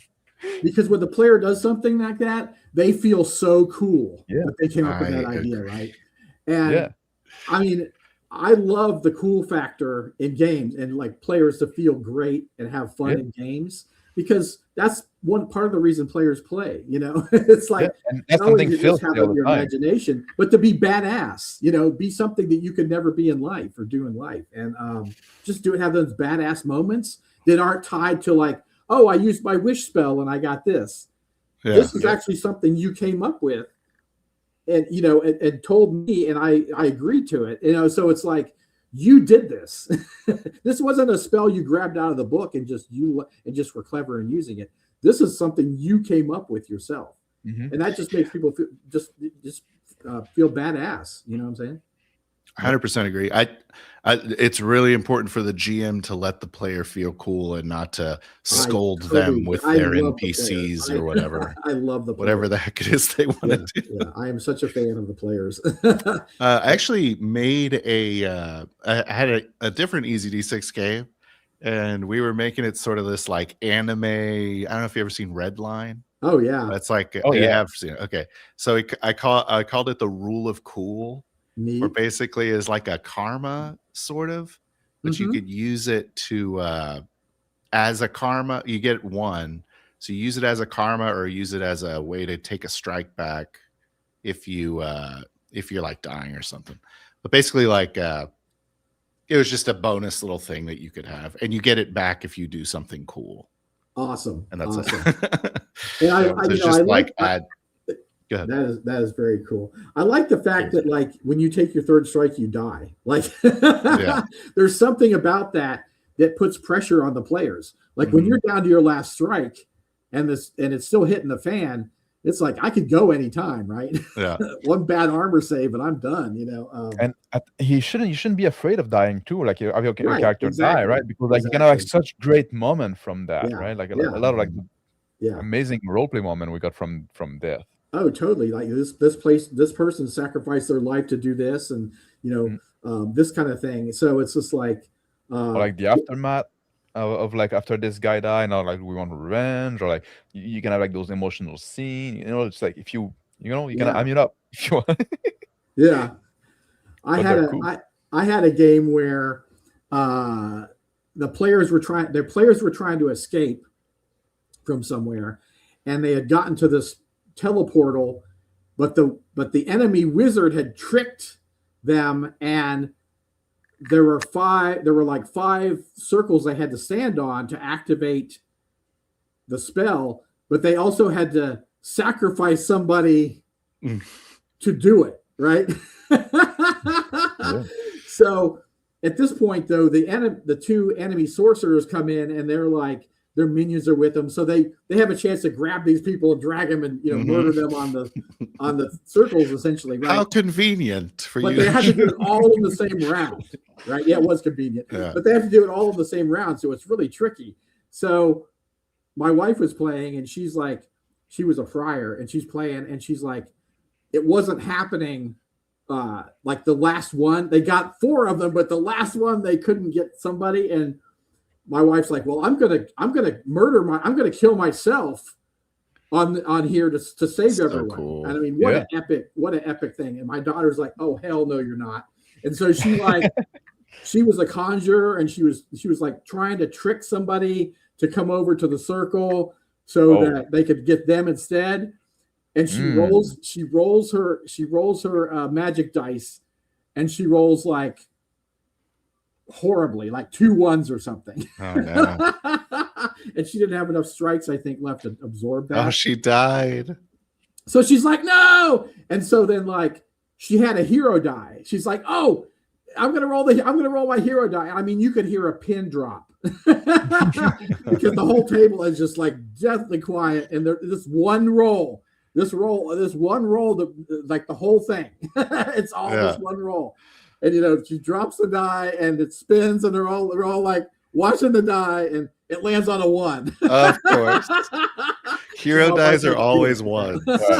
It has to happen. Like, what an epic ending. What an epic ending. I don't like I'd like to go back and watch the statistic at some point. Like every time I use a hero dies, like it feel like it comes up as a 1. It's always a snake. It always snakes. Yeah. I had one guy in a game that he got an extra hero die from something in the game. So he had 2 hero dice. He had like an extra resistance die. So this magic affects him. He rolls like 2 1s for his resistance. Fails that. He rolls the first hero die, rolls another 1, rolls the second hero die, and rolls another 1. Oh my gosh. Well, sometimes just like, oh god. Like the chances of rolling those 4 was like incredibly high. The chance to do that, like that's crazy. But yeah, it happens. It's just like, and those moments are just as epic as the ones where you just destroy the enemy, right? I need to take a second to thank Maya Trumpet has been struck by lightning for sending us $1 that goes in the bucket to pay for StreamYard every year. Mm-hmm. So you don't have to get like the duck face in the corner. Scotty, do you like? Obviously, you go by the name DM Scotty. Do you sit on both sides of the? Are you a player sometime too? I am. Yeah, I do like to play. Oh yeah, I sit on the other side of the table. Yeah. Yeah, that's good. That's good. Yeah. I get some chances to do that. That's good. Yeah. Another thing I always want to ask the guests is like, what is one thing that you would like to see change in the hobby in general, right? Like, what is like something like, oh, it's too much of this, not enough of that, or is there one thing that bug you? Yeah. I guess this will seem kind of sappy, but I just I know that there are people that love Easy 6, there are people that love Rollmaster, there are people that love the crazy complex games. Mm-hmm. And we're all in this hobby together, whether you love light role playing, complicated role playing, LARPing, whatever you like.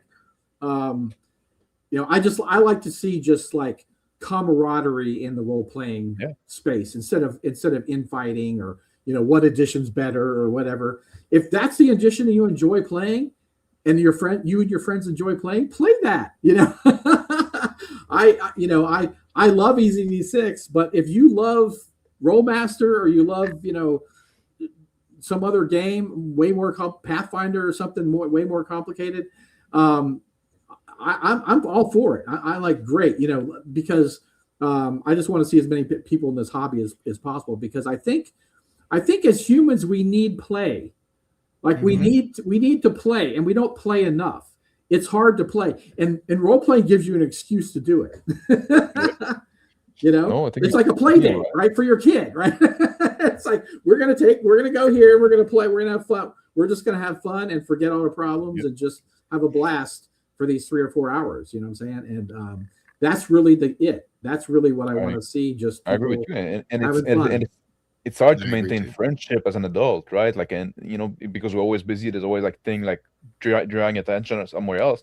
And RPG is a great way to do that because it's something that you can put on your schedule. Like, it can be like, oh, every Saturday or every first Saturday of the month if you want to do it like a monthly thing or stuff like that. And it's like now you make time for it, and it's something that is building together, and it's recurrent, and so it's a good thing for that. And also, like, I agree with you, like, like the less division, and that's part like why we rebranded the channel and we do this new show and stuff like that, trying to be more Big Ten, because like we have our style that we like and that we want to promote, but at the end of the day, they're just games and Right. something we do for fun. It's not something to fight about. It's not something to put all your ego in that, right? Like being a better role player or like being better at making like playing the best role playing game doesn't make you a better human. It's just a small aspect. That it's just something that we do for some fun, basically, right? Yeah. It's like, But playing easy D6 will make you a better human. obviously, that's Oh. the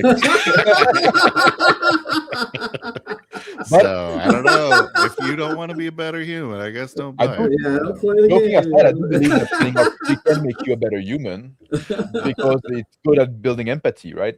Because you always ask to put yourself in the skin of somebody else. Yeah. Yeah. And I love, like, in games, I love like hard moral decisions in games. I put those in all the time. Especially ambiguous ones where there's no like right ambiguous. answer. Yeah, exactly. There's stakes. Yeah. Yeah. It's not always clear, who's the bad guy and what's and what you're doing, or if you're the bad if you're guy doing the right thing, or Sure, we're going to have to make sacrifices to do this for the greater good. So I love having those moral quandaries in games too. Yeah, and you can do them without consequence because you're just playing, right? You're just having fun with the characters. Yeah, and sometimes and also without consequence, because sometimes you do something that doesn't work. It's no big deal. Right. Next week's gonna be better. Exactly. Happen like sometimes you have some duds, right? It's like, don't be afraid to try stuff because it's a safe space for it by design, by definition, right? It's like, it's just all make believe at the end of the day. Exactly.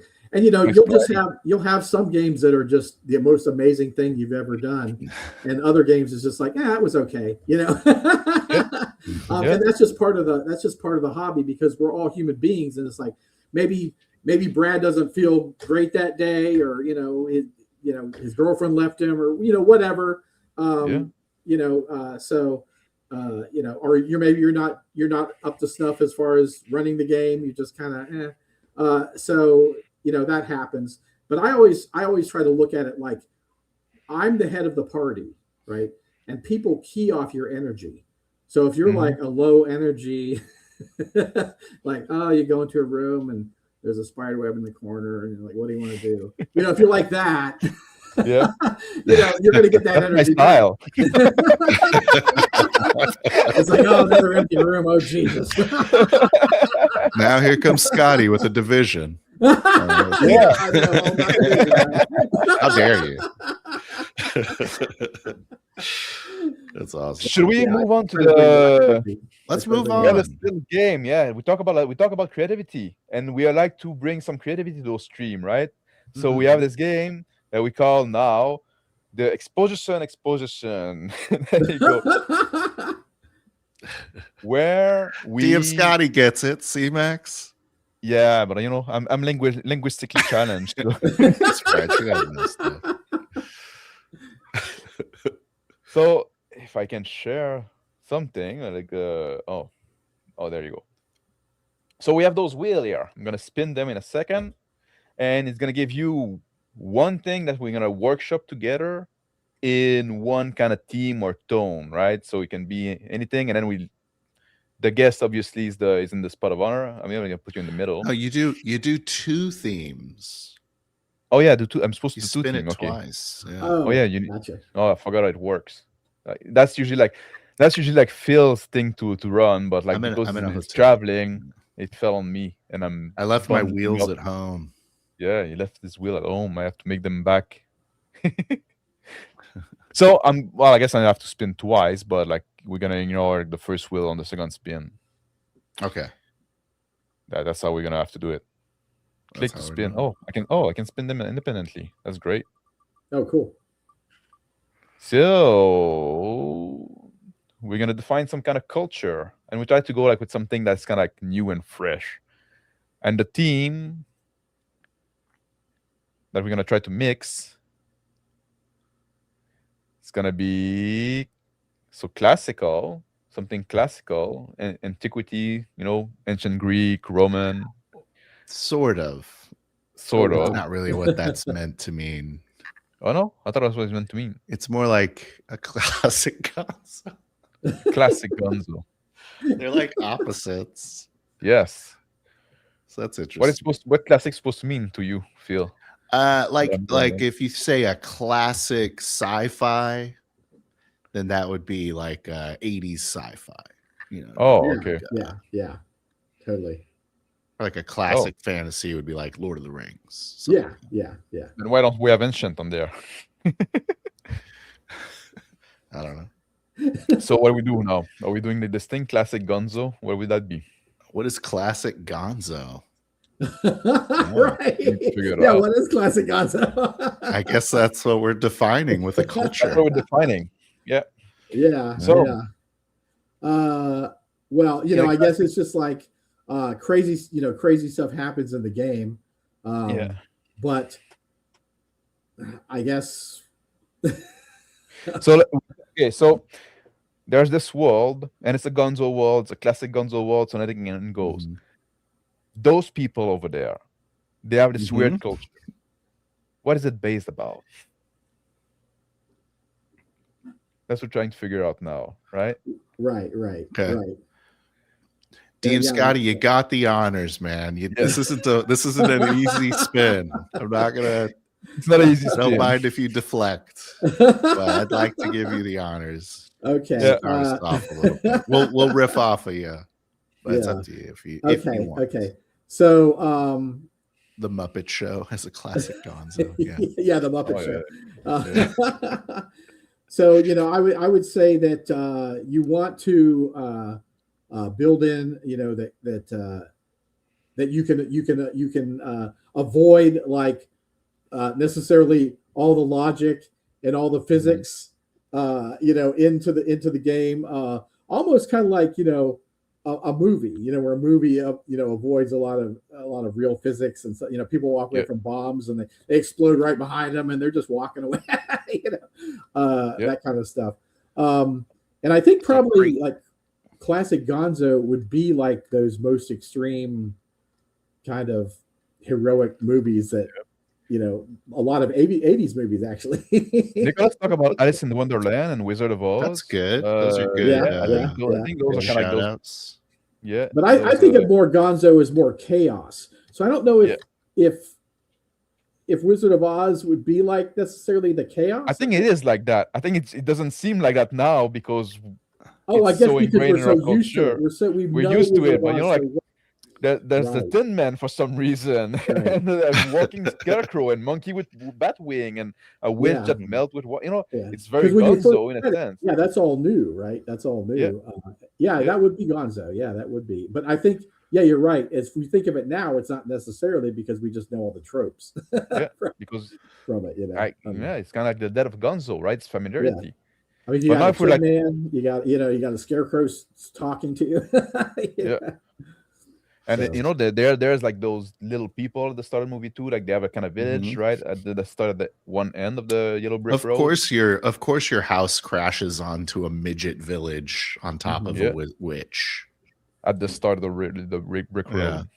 At the And, start of the there's, Golden Brick Road. a fantasy movie that I always loved that is quite Gonzo is Crawl, right? Yeah. I need to watch that again. I love love the movie. idea of the castle coming from space Yeah. and landing on the planet. And it's like there are so many questions, but it's Gonzo, so you don't really care. You don't really need to know the answer, right? It's like, why are Well, the who's in our castle that landed from space? Yeah. And let's Where the make that a people are like culture. right? Or the I village love that that you arrive idea. I to. think that's such a great idea. What are they and that the doing castle here? fades from existence and appears in another place on the planet. Oh, What yeah. makes them different? That's right. So the trick is like, how do you assault it? Because you don't know where it's going to be day to day, right? Yeah. Yeah. Yeah. That was the defense of the castle because it would move every day.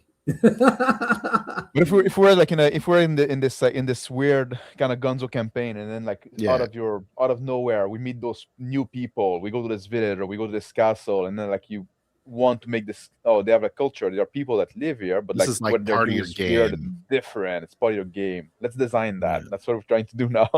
Right. Yeah. And I So think a lot of things, kind of go gonzo with like all the species they have, right? Because they've got like, D&D has like turtle people now and bird people and Yeah. all this kind of stuff. Where So what does this species look like? they look like a combination of a turtle Nice. and a with like a kind of a tadpole head. Okay. with a They tadpole have the little head. feelers. They have or like catfish feelers. Mm-hmm.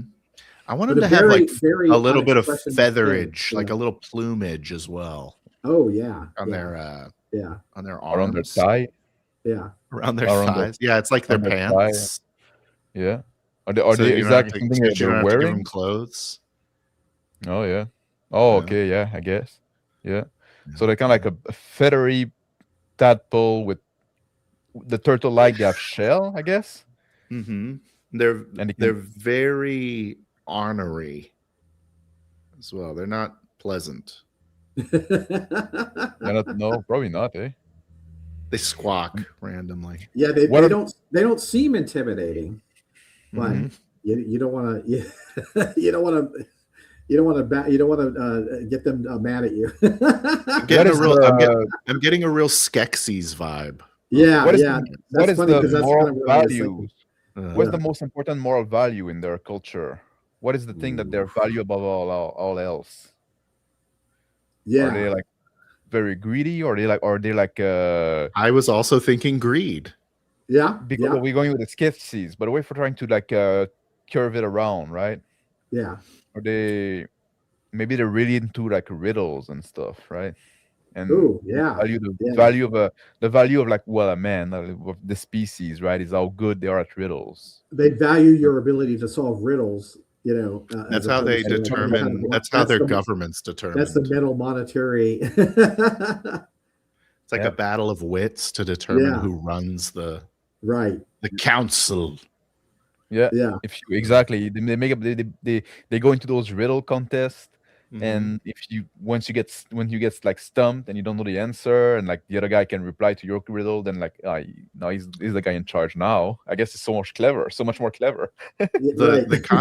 the contest can last for weeks as well. Oh yeah. Oh yeah. And in a sense, it makes the society very like egalitarian, because they don't care about if you're rich or poor or strong or weak. It's just about they're just obsessed with those riddles for some reason. That's their currency. Yeah, that's the how well you are at solving riddles Yeah. and coming up with riddles. It's a little. I like the bit idea of like having their also- currency, because if you need somebody to do something for you, they say like, oh yeah, I'll do that for you if you can solve that riddle. Right. You imagine me an adventurer that's like coming up there. It's like, hey, you guys know how I could get? It's like, oh, riddle time. All right. I'm leaving the castle. Oh, wait, I have a whole culture here. Don't leave yet. I have a whole culture. I wrote down 100 riddles. Yeah, that's for you. Why are you all leaving the table? Yeah, I have players that love riddles and players that hate riddles. Yeah. It's just like, if I ever have a riddle or something like that, the other players their eyes light up, and then the other players that don't like it, they just kind of shut down for a minute while the other player. Mm. I like where they were. I like where that. that's going now. But like, is there like a dark quirk that this culture have? Right? No, we now like on the surface you meet them like, oh, there's like those goofy riddle guys that are obsessed with riddle and stuff like that. But maybe like if you dig deeper, there's something like that make you irk a bit. So, oh, I thought it was just like goofy guy, but like in the end, like they have like this weird thing too. Right. What would it be? Or is there something like that? Hmm. I'm thinking they're brain eaters. Oh, that could be the dark secret. Yeah, That's they're like their like dark secret. Oh, I love that's how that. they improve their Because they their seem mental kind of like, oh, function. this is interesting. Okay, whatever. And then you find out that Or does it Speed. hey, actually where's our improve friend? their Where'd our brain friend go? function? Does it actually improve their brain function, or do you just think it does? I think it's more of like just kind of like a flex on others. You know, it's like how many brains have you eaten? Right. Or you think It's like they a talk body about it count, openly? you know? Oh yeah. To impress their friends. They're basically slavers. I made them Skeksis again. Yeah, you make them did. Skeksis again. But what I like is they don't look evil. That would be the thing. Yeah. Right? They don't look evil. What if they but maybe they're or brain maybe eaters. they're not? What if they're a brain eater, Yeah. but it's like part of the culture that they willingly have their brain eaten by like yeah. when they get older Oh. and they're in end of life, the elder, they have the ceremony where like the family and friends come Yeah. and eat their brain. Oh yeah. And it's super gruesome, but for them it's something honorable. Like they made it old. No, They're it's not super wise gruesome. in the way of the riddles. What? It's not So gruesome. It's yeah. like, have you seen that? I think it's Silence of the Lambs, isn't it? Where the guy's Silence like of the Lambs? he cuts the Oh head yeah, off, yeah. and then he's It's just not like, the Silence of the Lambs, the follow-up. I forgot like the name Dragon. oh, Red I Dragon. forgot the name. Red Dragon? I is that forgot it? it too. But it's like the guy's conscious while his family like comes along, Eat their brain. and he's eating, and they just like take a little bite. They say, "Well, I love you, Granddad. I hope I hope the afterlife's great for you." I don't know what they're saying. And slowly the granddad there is losing Just becoming cognitive like stability slowly because an his brain is idiot. being eaten. And it That's could what be it Just is. like like slurring misconstrued, his speech. right? Yeah.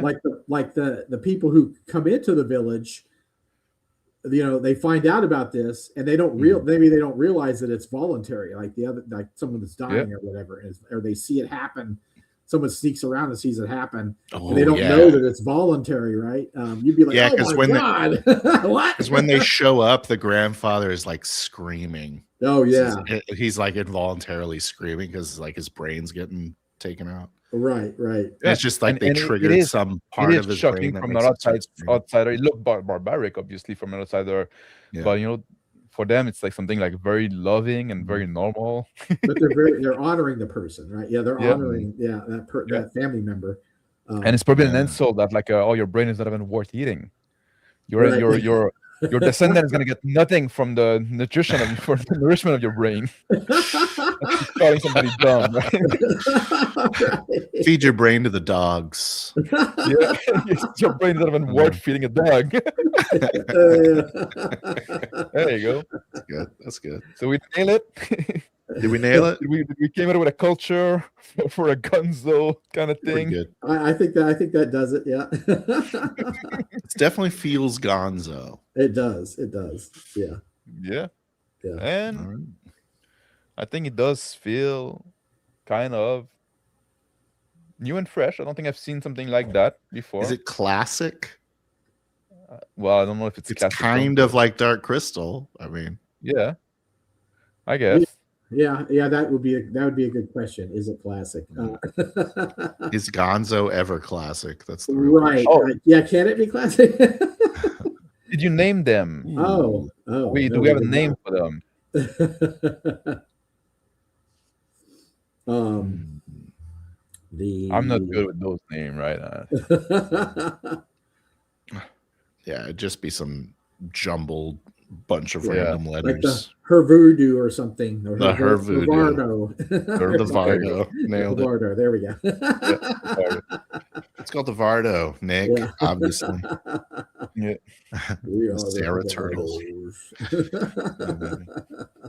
Welcome to our community. Well, let me ask you a question. Yeah, sure. You have a question? Yeah. That kind of question. I'm gonna yeah. It's like just from those like little quirk, right? It's probably we could like infer a lot of things from their culture, like how it works and stuff like that, all the like kind of work that they do. But There you go. That's how you do it, man. Just like take a few minutes, you come up with some quick, and then you get something. And there could even be like a gruesome, like the skull cut open or whatever, on the top, and like they display the skulls somewhere or whatever, and someone sees it and like, oh my god, what's going on here? And it make like at first glance, because they have all those skulls, they're like cut open, and make it seem like a very like warlike society, but they're not. They're just like right.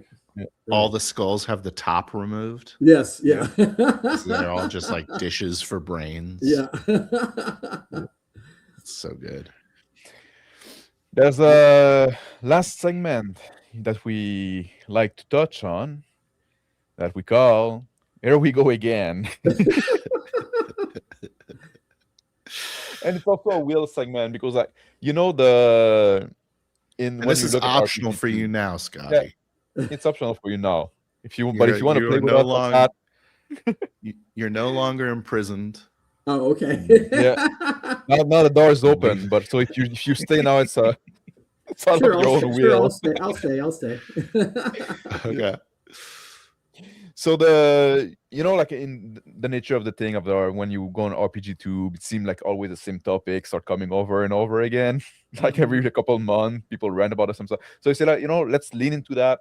So we put them on a wheel. Now you're gonna spin the wheel. We're gonna get one of those classic topics that always come back, and we're gonna do a quick 5 minutes rant about it, right? Give our opinion about it. It's gonzo. Yeah.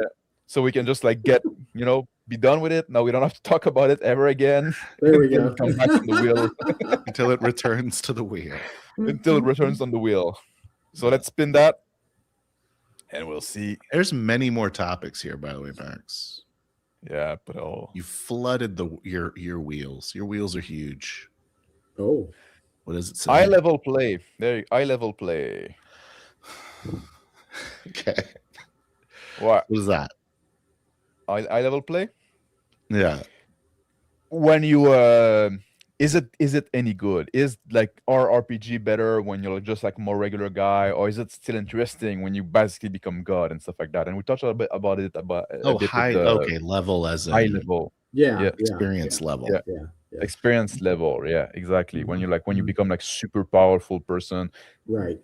Are you still like touching the essence of what RPG are about? We talk about it a bit when we talk about like I like personally like a flat power curve, but I'd like to get your take on that. You want to start, Scotty? Are we toning down the rant aspect? We respect DM Scotty so much. This is meant to be a rant segment. Yeah. If you want to go edgy, if you want to go hard, like you want to go hard, I'll match your energy, DM Scotty. And people at home, we might overstate our opinion for the sake of comedy. Don't take it too seriously, right? I might not be the best person to answer this because I really I don't really mind high level play. Because some people are like, oh, I don't want to go past, in D&D, I don't want to go past 10th level because then they can solve every problem with magic, essentially. That's not necessarily the case, but I don't mind them doing that because they earned it. They stuck with the character, they played it, they leveled up, I feel that they earned it. And I feel if you're going to play a game that has 20 levels, why restrict it to 10 levels? Like, why? You know what I'm saying? Right. Don't play that game. Like, if you're going to be like, oh, we're going to play D&D, but we can only play the 10th level because you're too powerful after 10th level, right? Yep. And it's like, well, why play a D&D then? Why not play something else with another 10 levels? If somebody played D&D and say, oh, we're going to start level 15, does that like, oh, now you didn't earn it yet, no? Right. So I've allowed them to level up, to the max level or whatever, like through a campaign that I had. But when I used to play D&D, but it's like, it never really bothered me. But they can defeat a lot more with the magic and the weapons and all kinds of stuff they get, at that high level. So, but I get why people, don't like it. But my thing has always been just play a different game. Don't play a game that doesn't have 20 levels. I think that a high level game, if the system is a certain way, it's going to get way too clunky. There's a whole lot of rules. You got all the buttons. Yeah. So if you can avoid that, then high level's cool. I think it's cool pretty hard to avoid. I don't know how to avoid it except I don't know. It's pretty hard to avoid it. Complex. Right? So the complexity is a problem. Yeah. But I would love to play a super powerful being in a role-playing game. That sounds like a good time. It's good. I'm not the type of person that doesn't want to play a super powerful being ever. I like the idea of playing a mixed bag of things. I like the power fantasy.